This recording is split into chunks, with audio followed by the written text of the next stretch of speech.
But at the end of the day, the most rewarding thing is Yeah. to see your creation and see your creation fulfilling the Yeah. expectation of the client.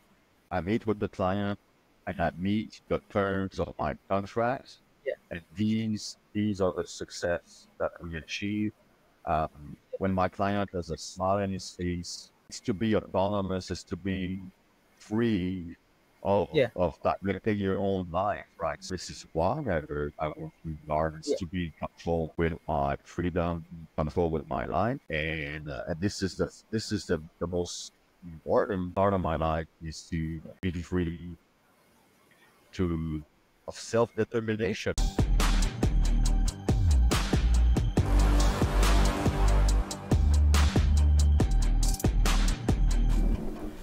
Welcome to the New World Podcast, where we delve into the ever changing and accelerating pace of global change and its impact on our lives. I'm your host, John Paul Flores, broadcasting live from the New World Studio. Today, we're diving into the world of AI and automation. As an enthusiast and expert in lead generation, I will guide you through understanding and leveraging these technologies for your business and for your personal use. And don't forget, AI and automation might be unstoppable forces, but that doesn't mean you are powerless. Tune in to learn how to make them work for you and not the other way around. But first, let's meet our guest. Welcome to the New World Podcast, where we navigate the changing world around us. I'm your host, John Paul Flores, specializing in lead generation and AI automation, here to help you understand how our world is changing and what it means for you. In this episode, we sit down with Francois, the founder and CEO of Finite Helical Dynamics Inc. With over 2 decades of experience in mechanical and industrial design, Francois shares his journey from a mechanical technologist to a visionary entrepreneur. Tune in for a deep dive into innovation, technology, and the personal discipline that drives success. Francois, it's a pleasure to have you on the show. Thank you so much, John Paul, and the pleasure is for me. By the way, before we begin on the in-depth questions, because I do have some, do you mind giving us a quick intro on who Francois is? What's your expertise, your experiences, and what keeps you busy these days? Yes, once again, John Paul, thank you so much for your interest into my company called Finite Helical Dynamics. Personally, I graduated mechanical engineering in 2003, and I have worked in the industry for about 20 years on and off in the mechanical industry. My specialty was CNC machining and robotics, and I also worked a fair amount of time into smart buildings, automations, and anything related to AI automations, industrial automations, as well as electromechanical design for industrial application.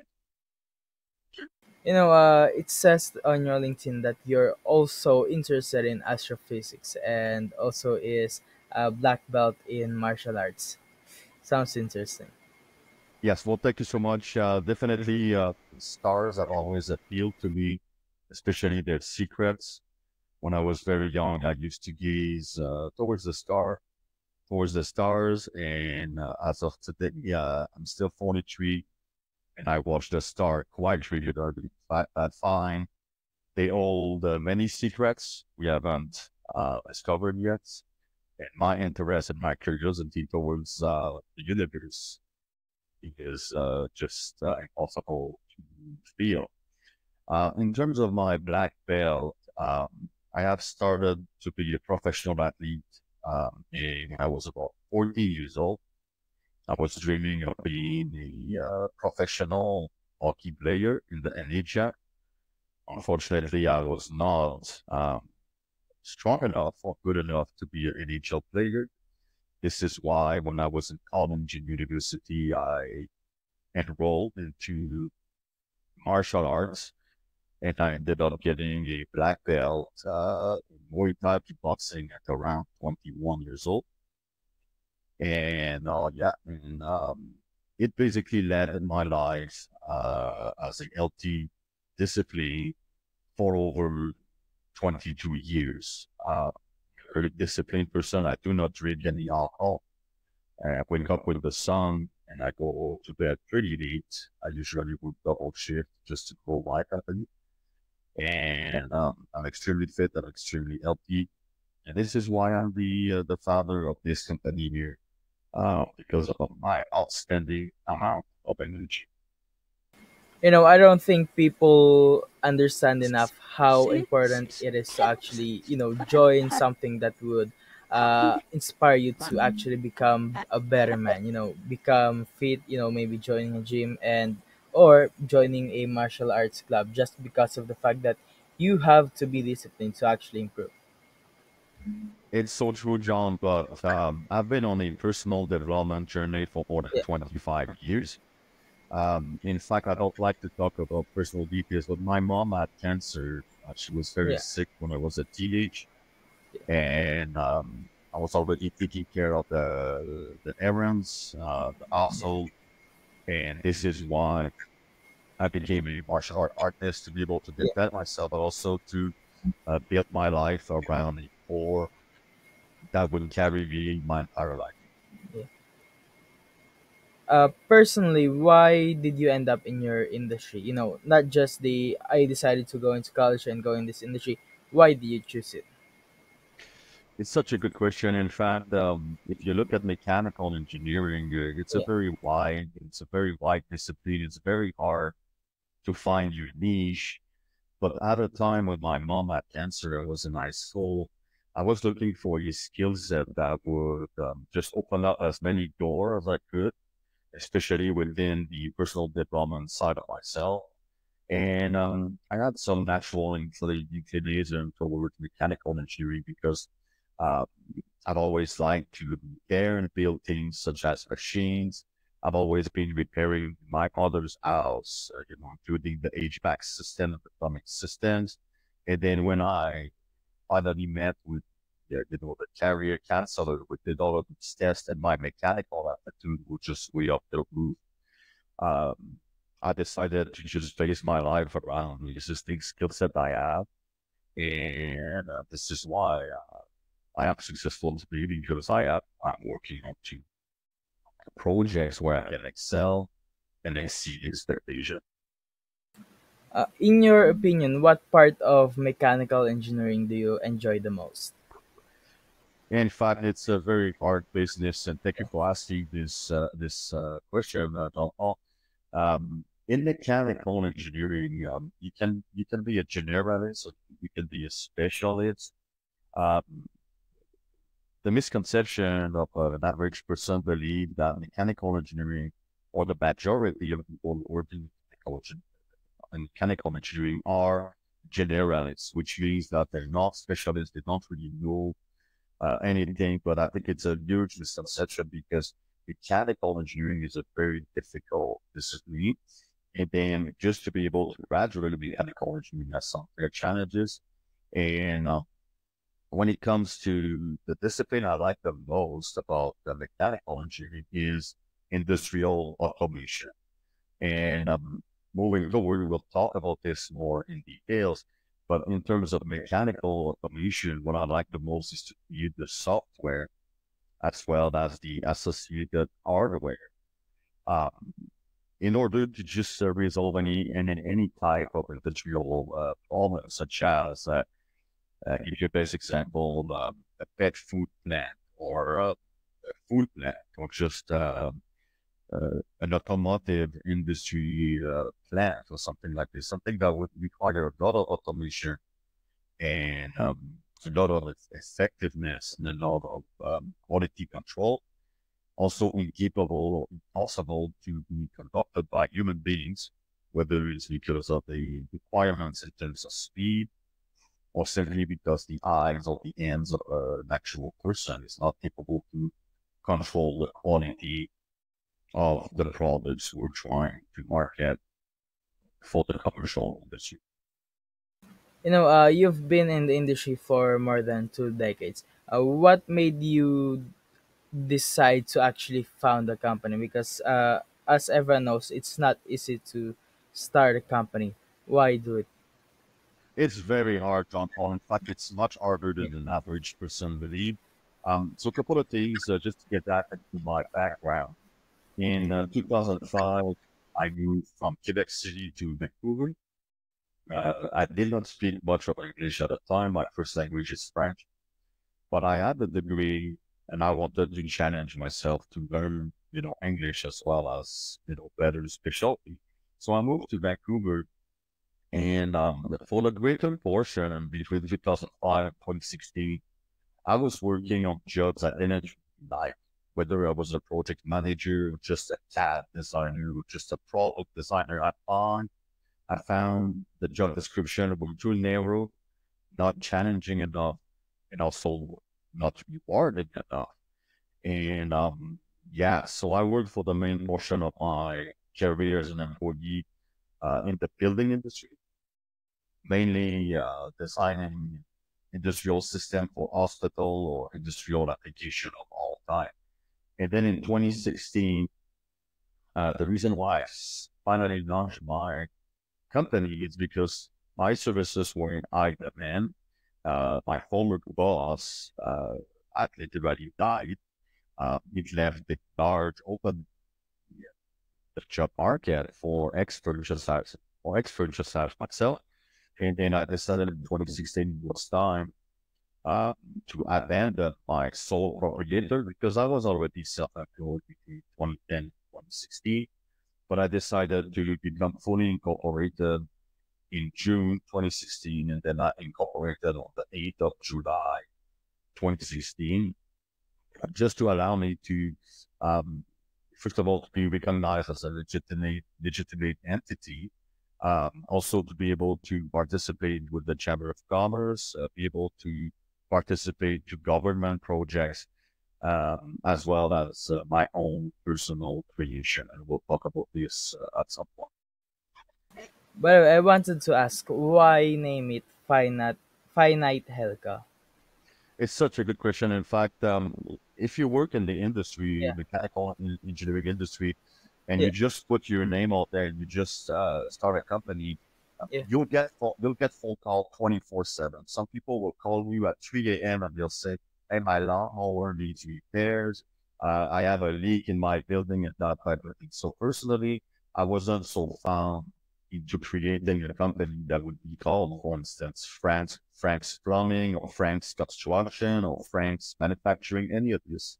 Um, the reason why I called it Finite Helical Dynamics is at the forefront to just filter or filter down the clients that would not be at par with the expertise that we sell. And I give you the best example is I don't want plumbers and carpenters to call me. I want engineers, I want doctors, I want businesses to search for specialists and experts and then find my company and then know straight off the bat, just reading the title of my company, that we are experts and we are specialists into our field.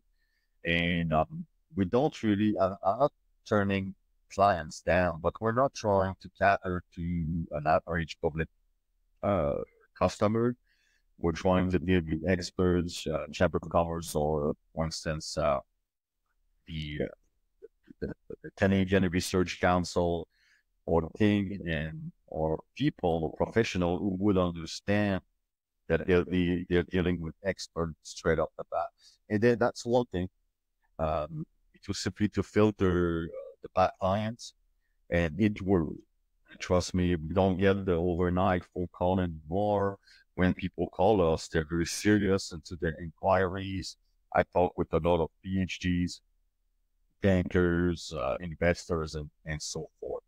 And then finally, within the realm of mechanical engineering, we have what we call the cases or the 5S or the 6S nowadays, which are all mental processes used by the most successful companies to design, review, quality control, and further improve their products, on the infinite standpoint. So what really means finite electrical dynamics?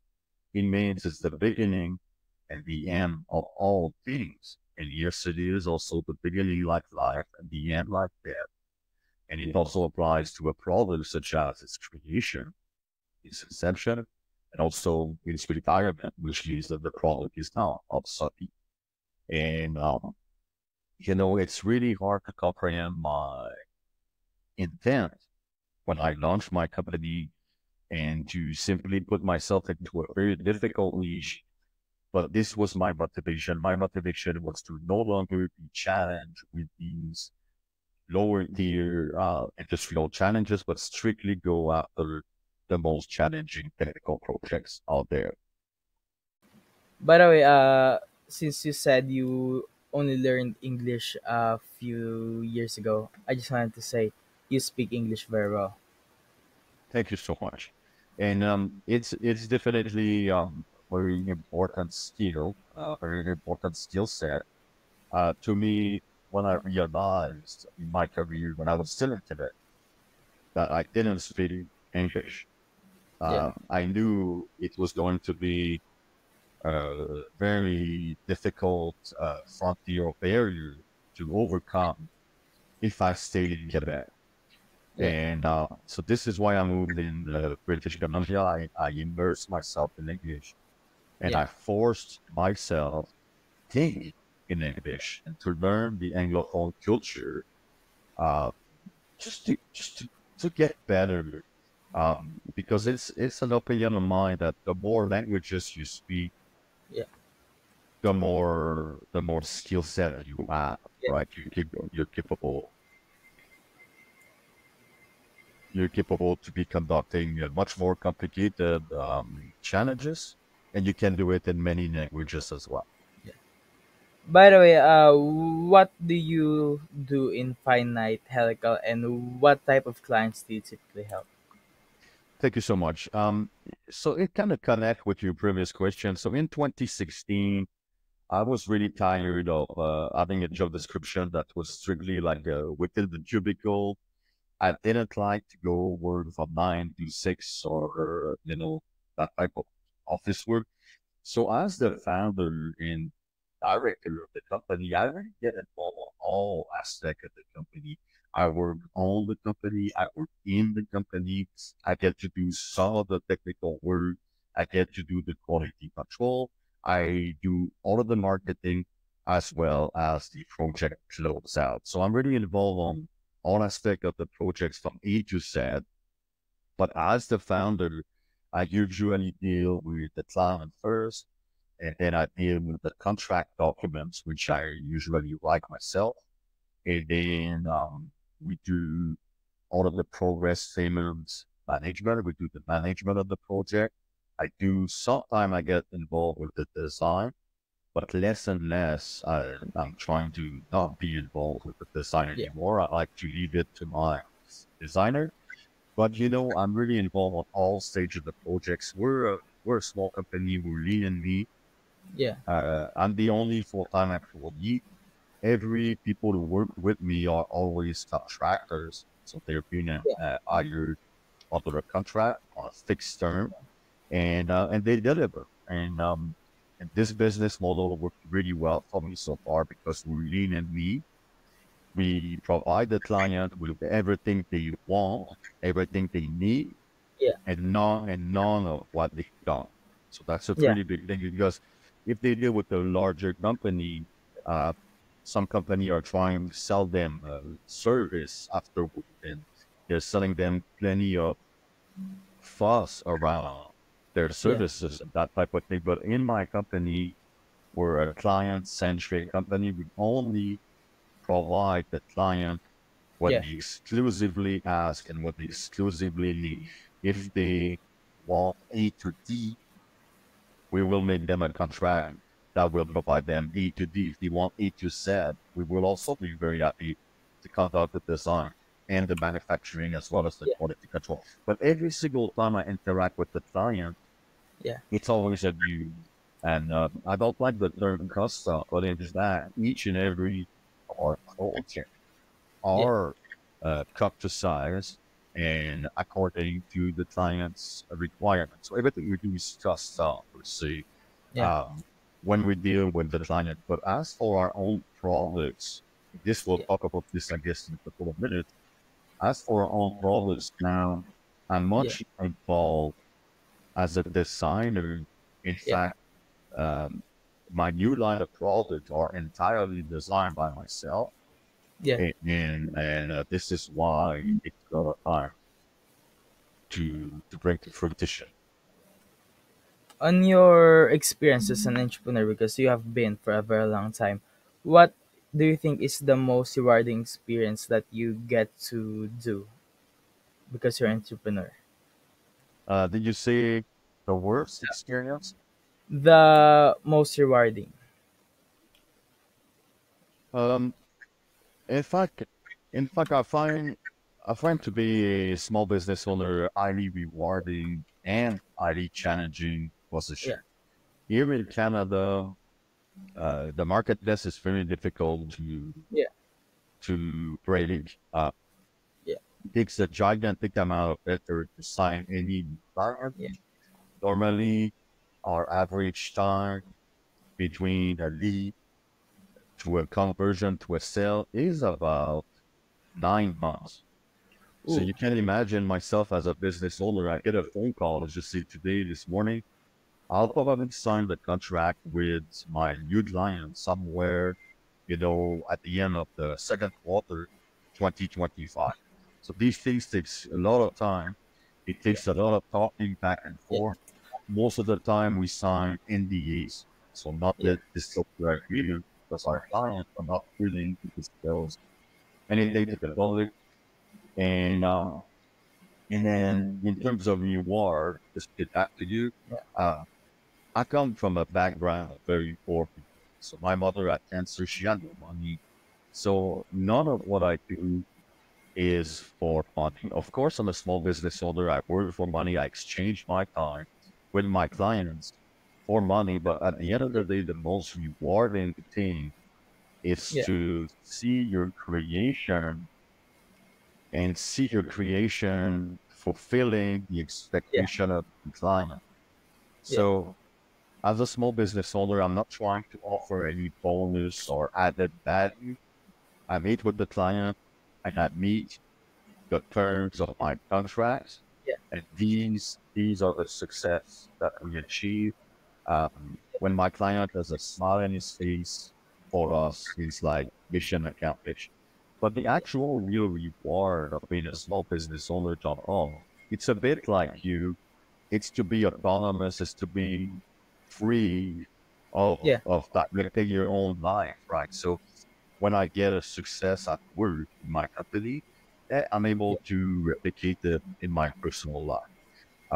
So this is how I work really hard. This is why I work really hard. It's yeah. to be in control with my freedom, control with my life, and this is the most important part of my life is to be free to of self-determination, really. I'm free of Yeah. doing whatever I want. I can take the clients, I can accept them, I can fire them, they can fire me, So my corporation is it's lean and mean, it's fast flowing, and this is what I like the most.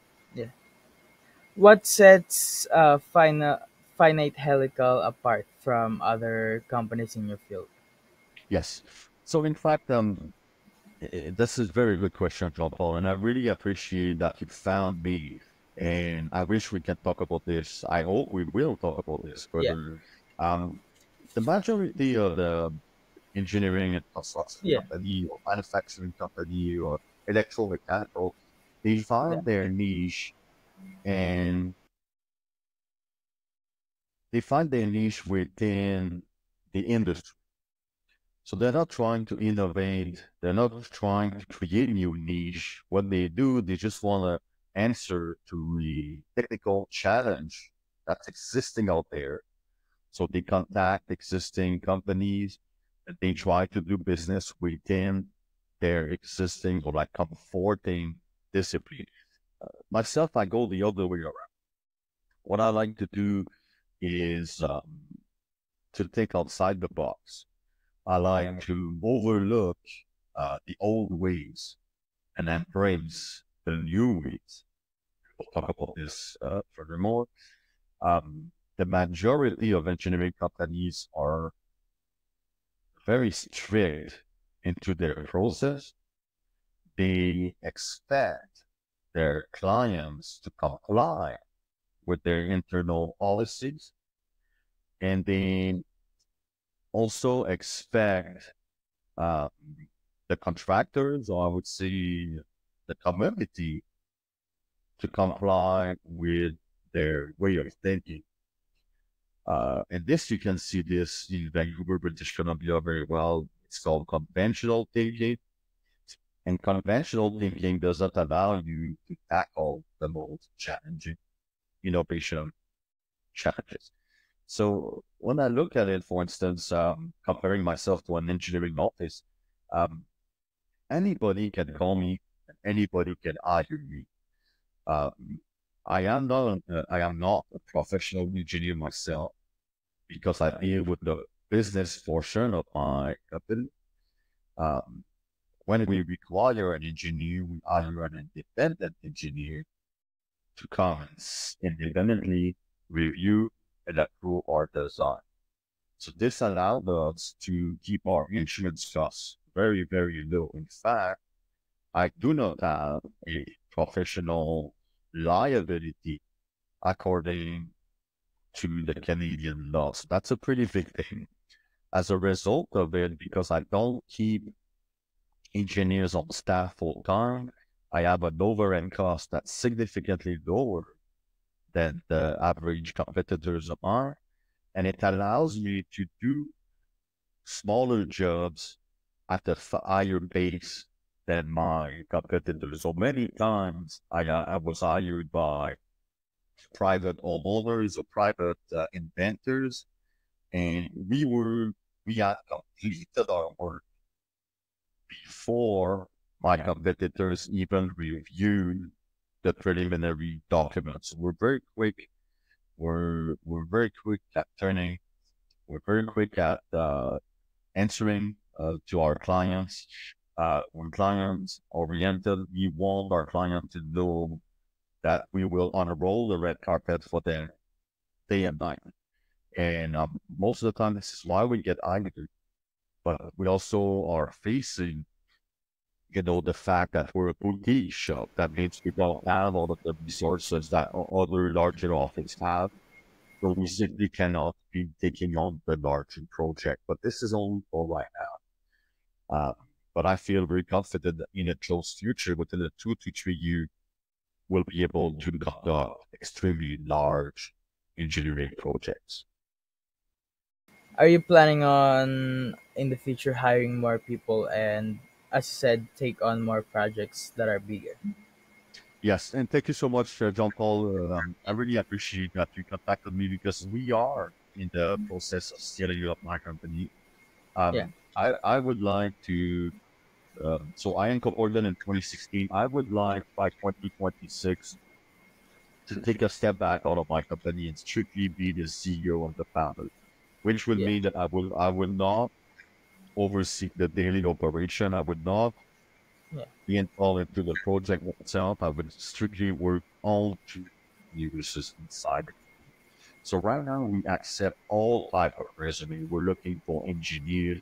We're looking yeah, for technologists. We're looking for electromechanical engineers, electromechanical yeah, technologists, but we're not hiring full time. The way I yeah, work is I keep the resumes, I build up my team, and then every single time I have a requirement for anything really, I go back into my resumes and I find the expert or the specialist I need just to tackle this one project. I wish I could put people on payroll. I wish I could keep them on payroll, uh, but I don't. But one thing between you and me, John Paul, I pay significantly higher yeah, than the I pay significantly higher than the average wage in my industry. And yeah, you'll see why I can do this is because I'm also expecting uh, yeah, significantly better services from my contractors yeah, and than my competitors expect. So, we're a result-oriented company. Yeah. I don't care. I don't like to hear. I don't want to hear failure because failure is not an acceptable conclusion for me. So if one of my employee wants to quit, he can always quit. He can always quit. If my client wants to quit, they can always quit. But I don't quit. This is my life. This is my career. And regardless of any failure of my company would be exposed to, I am accountable. I am loyal to my clients. I always answer the phone calls. And this is why I'm the CEO. I am accountable to my relationship. I call them my relationship, but their professional relationship. But to me, these people, they are like my family. And and as a result of it, we are building this network of highly passionate person. And this is one thing. If we go back to my engineering experience, I didn't find the passion in these big offices anymore. I worked on two buildings, I worked on two machines, I worked on two cars, but it was missing the passion. It was missing the interest. It was missing the the passionate creation into these companies. We were just working into cubicles. I didn't like it. I personally encourage my employees to get out there and find themselves a creative ecosystem, wherever it is, and to use this ecosystem to just spur their creativity. This is what I want. I don't want people to be working into a small box. I want people to be free, just like I am, and free to create the better products, just like I expect them to do. I wanted to ask, since you found your company last 2016, you have been through COVID. What was that experience like, and how did you ensure that your company survives? Oh, John, you're hitting the nail in the head. The COVID for me, I don't like the term, but it was a nightmare.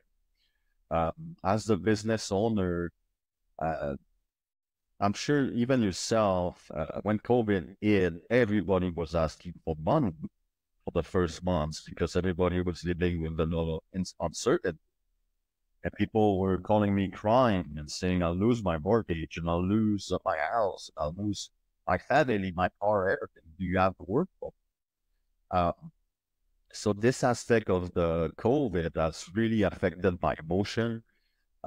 Emotionally, I was shook uh, by this interference with my progress because when 2010, when 2020 came, I had the wind in my sail. I was moving ahead quite fast. I had a lot of clients willing to sign me over, but overnight, everything ended up uh, getting be canceled. Uh, this was the bad news.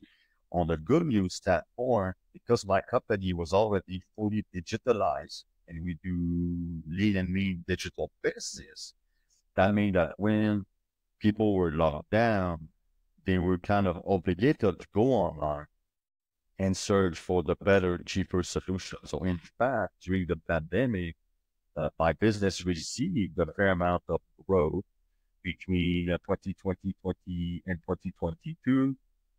We quadrupled our business market share, if I can call it the market share. I'm not sure if it's applicable, but we quadrupled our revenues. And now, after 2022, um, we are not back into a slump, but slower, and mainly due to a slowdown into the local industry. But I think everybody is being crushed at this time.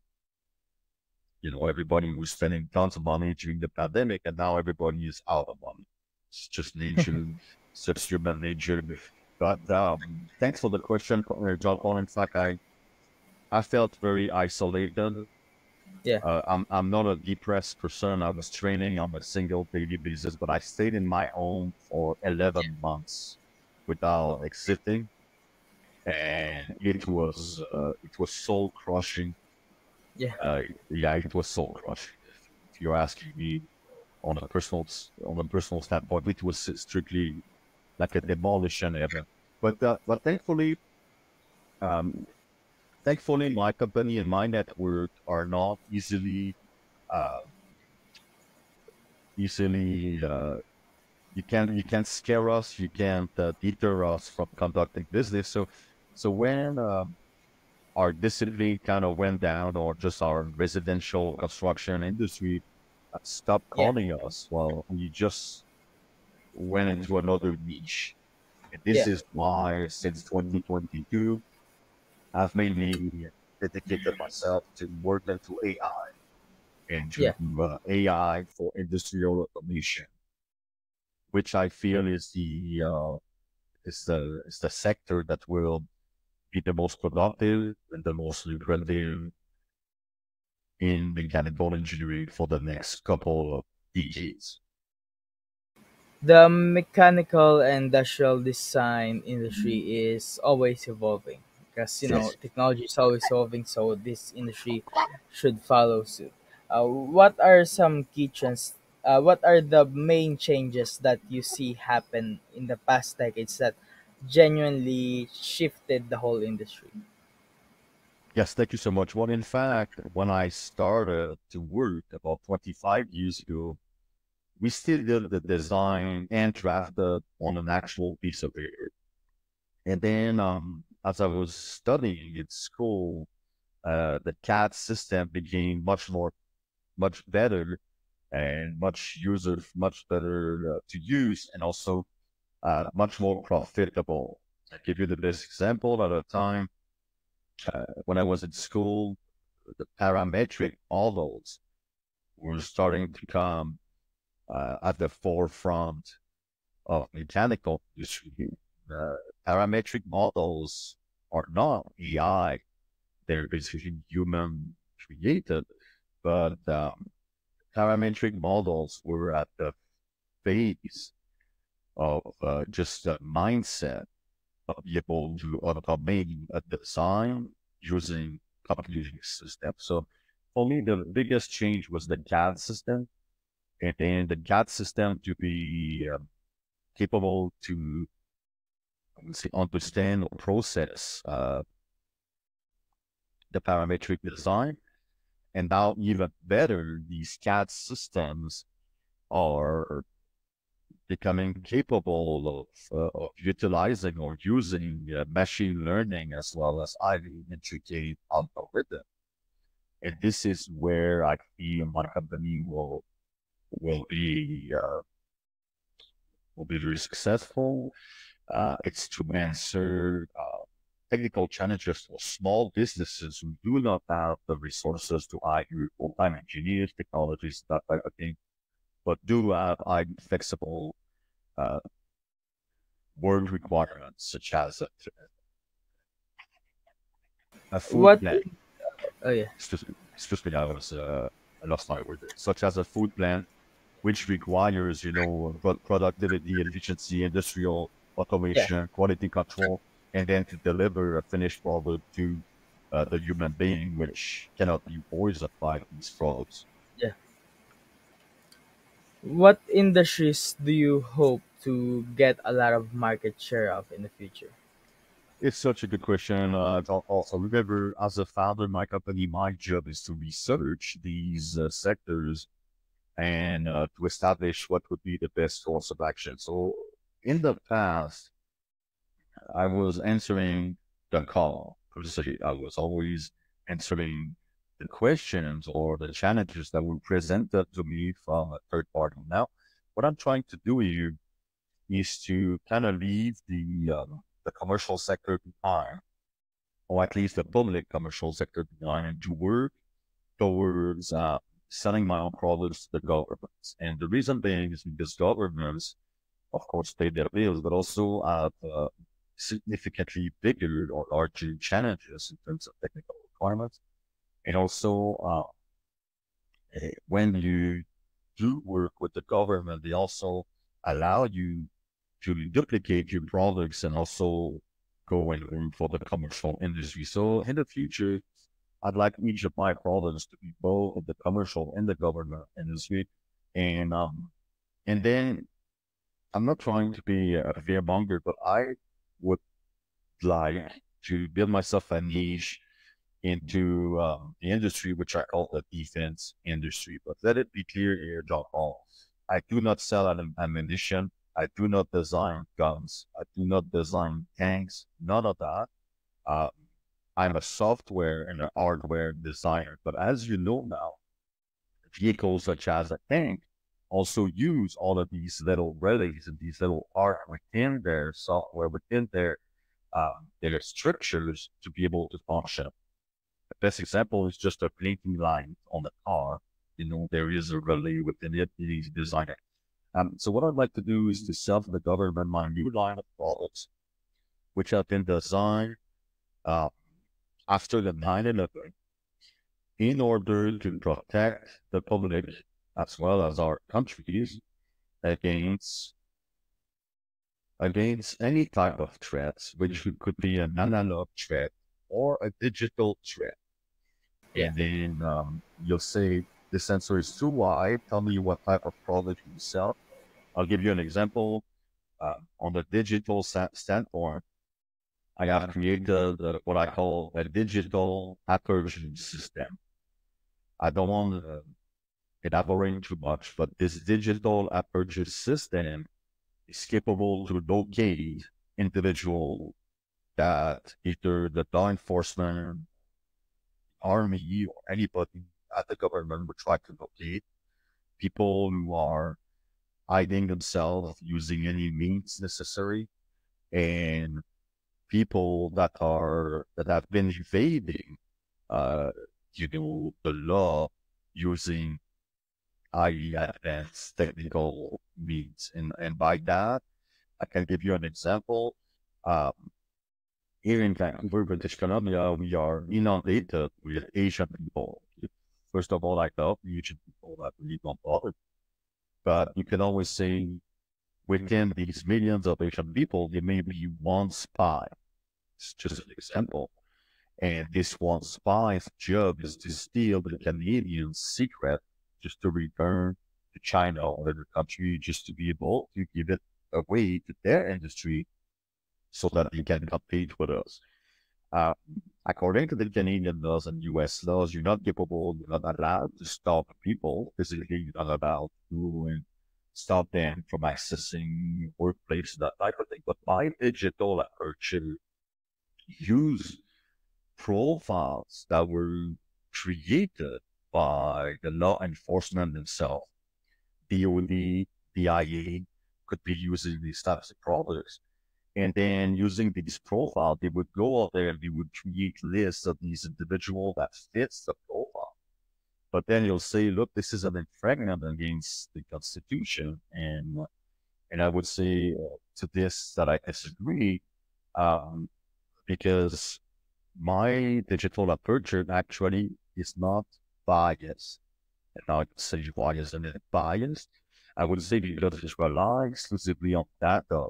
Data are analytics. Analytics are data science, and everything we do is relying on actual facts. And then you'll say, Francois, but who are you to create the digital aperture for Pentagon DIA? They have the greatest expert in the world, and trust me, they do. But my intent is not to take away their business. My intent is simply to give it away to these experts at Pentagon DIA so that they can use my expertise and better it, adapt my products within their system, and better protect our citizens. Now, the sensor was very long. It's very vague as well.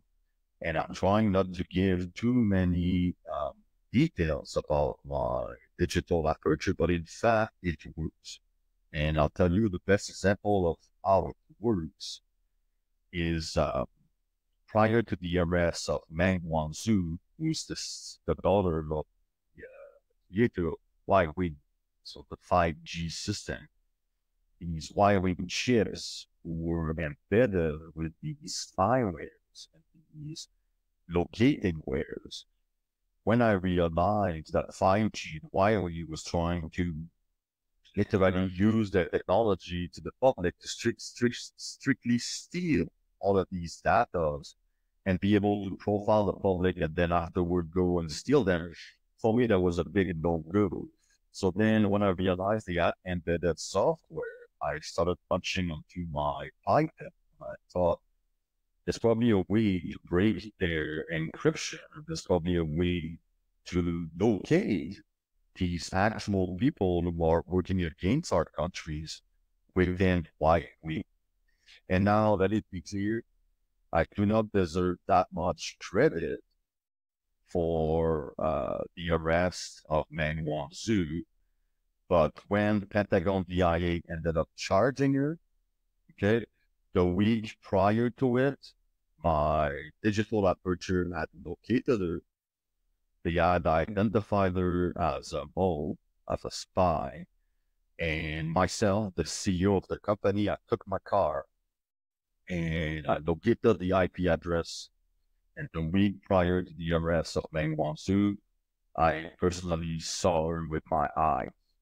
Okay. So yes, so yeah, you can smile at this because myself, a small guy from Quebec, is willing to give to the United States, our allies, Canada, France, the ultimate tool to locate individuals who are effectively conspiring against our countries, our government, and our industries. And trust me, John Paul, we can talk about this more in detail. And I'm not a conspiracy theorist, but in fact, my digital aperture system has proven to me that USA, Canada, France, UK, these countries are under constant daily attacks. We are victim of conspiracies from our enemies. And as of right now, this war is waged digitally. It's not missiles, it's not guns, it's all data and data science. So this was only one of the products I put together is a digital aperture. Thankfully, when I realized it worked, the first thing I did is I erased it. I wiped it out to make sure that our enemies, namely China or Korea, anybody that would want to use this digital aperture against us, is not capable to get it. So this was a digital system. And then that thing works extremely well. And therefore, what I'm trying to do is to create another device that would encompass, that would be using this algorithm, and that our agents in the field could be using these devices to locate our enemies in North American grounds. That's an amazing use of your technology. You should reach out to people who are in power that can implement that. Thank you so much, John Paul. And in fact, I am telling right Yeah, now, and you remember something. I'm a Canadian. I'm a yeah, Quebecer, and French is my first language. yeah, And for a person like me yeah, to contact Pentagon, DIA, and U.S. Air Force and the U.S. Army, I get laughed at. I always yeah, get that because these people are actual experts. They do have actual PhDs, but they feel within themselves that they do a very good job. yeah, And when I go to them and I call U.S. Army and I'm telling them, look, I have located a group of actual terrorists, of course they'll laugh at me. yeah, But the reason why I keep contacting them is because I know they can use my system. Now, yeah, having a company is just like having a family.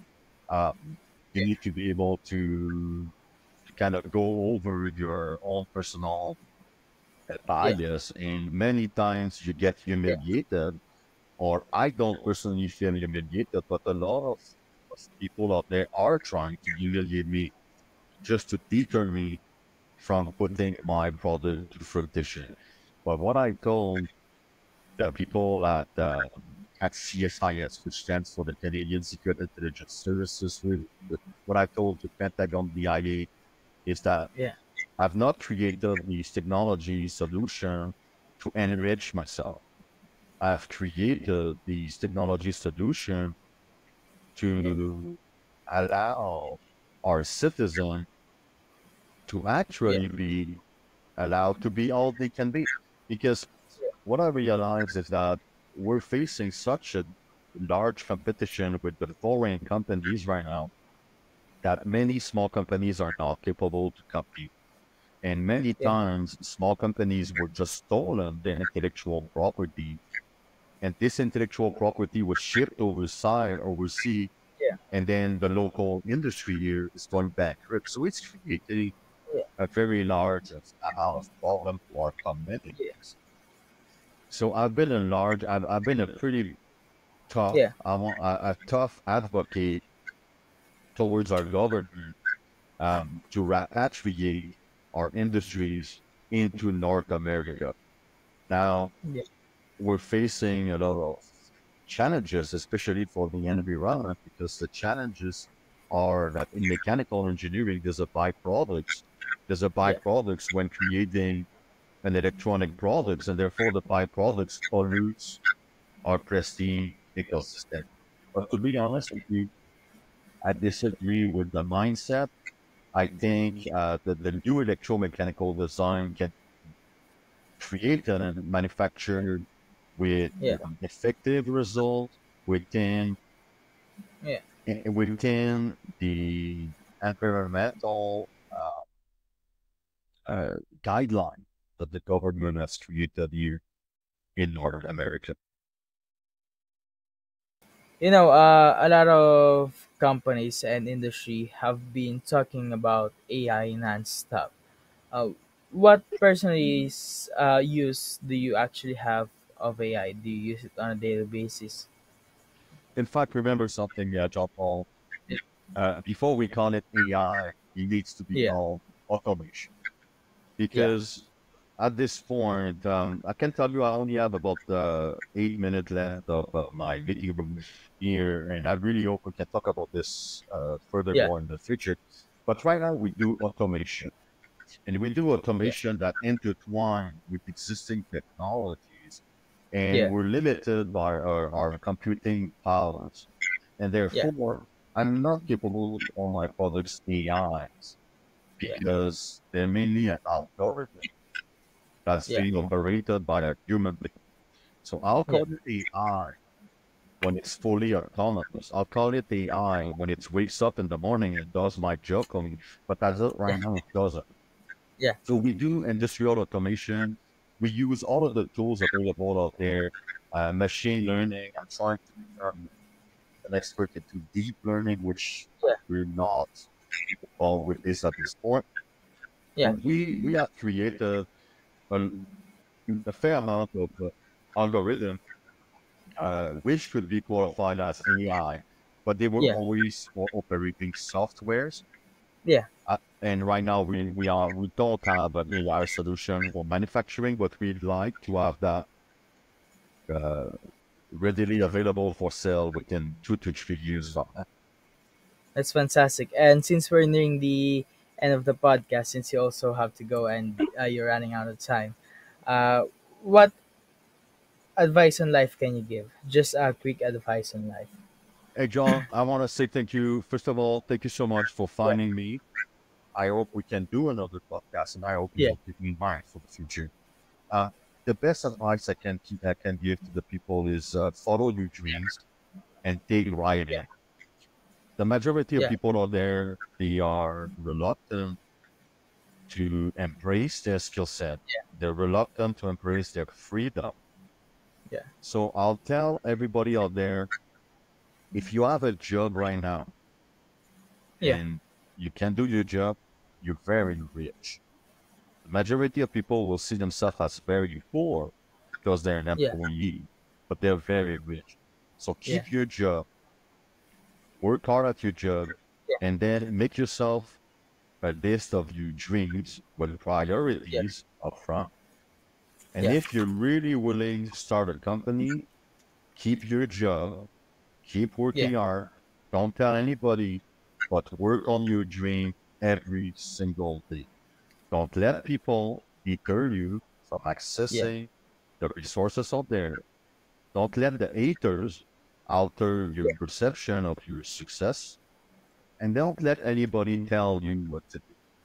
That's Yeah. the most important thing. Because just like you, myself as an innovator, I'm looking for solution for myself. I'm looking for solution for my clients. I want to better the world, and I believe in bettering the world. So if you encounter haters, just like you, John Paul, just leave them aside. Don't listen Yeah. to them. Don't let them deter you from conducting the best work you can, and go after your dreams all day, every day. Don't ever let go of your dreams. That's fantastic advice. And where can people find you? You know what? You can find me anywhere online. And thank you so Yeah. much. Just like you did, you can find me on LinkedIn. I Yeah. have a profile. You can find me using my company. You can find me using my name online. You can reach Yeah. out for anything. You can send me an email. If I'm not capable to help, I'll tell you. You can call Yeah. me. If I don't pick up the phone, I'll return the call within 24 hours. Fantastic. And again, thank you for joining us on the New World Podcast.